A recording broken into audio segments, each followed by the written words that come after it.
If you're an entrepreneur, I bet you have a great business idea and you're ready to pitch it to anybody who would listen.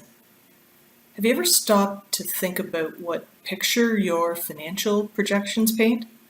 I'm Nancy Vandenbosch. I'm a faculty member here at the University of Waterloo, and I want to take a couple of minutes to help you think about how your numbers might actually help you sell your vision. Let me start with an example.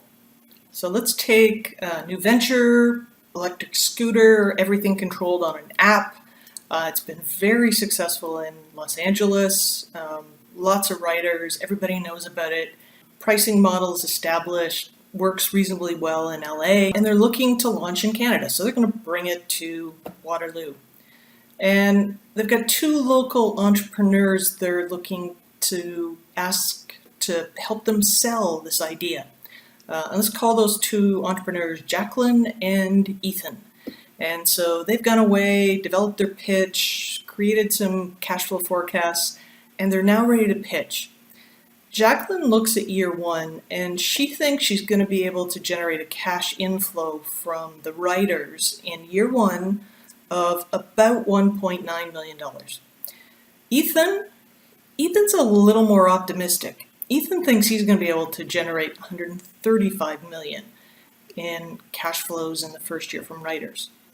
Now, if you look at those two numbers, one's a lot bigger than the other. Who do you think the Dragons would invest in?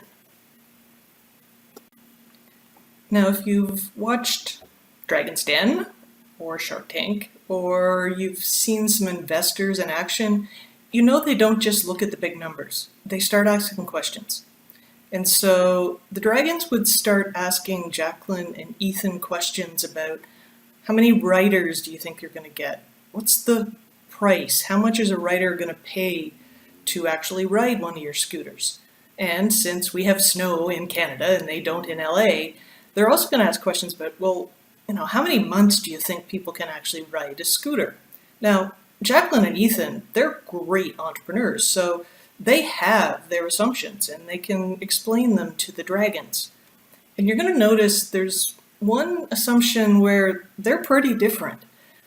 Jacqueline thinks that she'll have about 1,000 writers in year one, and Ethan thinks he's going to have 25,000 writers. Now, when you think about how many writers per day in the city of Waterloo would be zipping around on scooters, that's a pretty big difference in numbers, 1,000 and 25,000. And which entrepreneur do you think the Dragons would actually believe? Now, if you look at population, Los Angeles has about 4 million people, and they've got a venture that's already up and running, and they're doing about 100,000. City of Waterloo, population's about 115,000. Which of those two assumptions do you think is a little more realistic? Because that's what the Dragons are going to be asking. So my advice to you is when you're pulling together your financial projections, you should be aiming to have realistic assumptions, not pessimistic.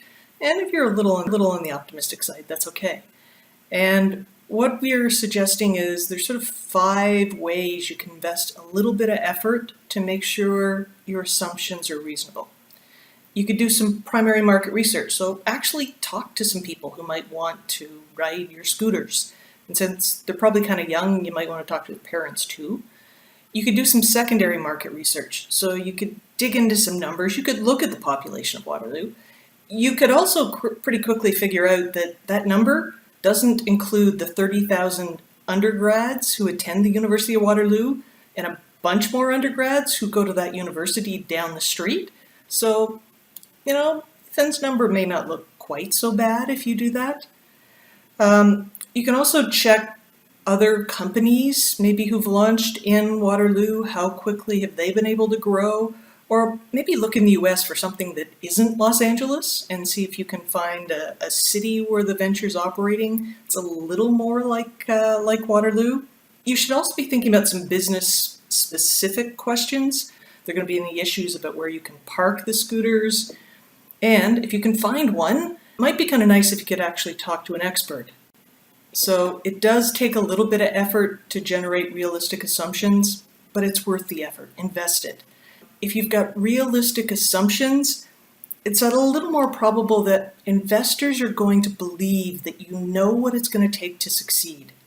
And you don't just have to sell investors if you're an entrepreneur. You've got to sell employees to come and work for you. And the employees have to believe that you have what it takes to lead them to success. And to a certain extent, you've got to sell the customers too. They need to believe that your business is going to be around next week, next month, even next year. So, invest a little bit of time, get some realistic assumptions, and think about how your numbers can actually help you sell your vision.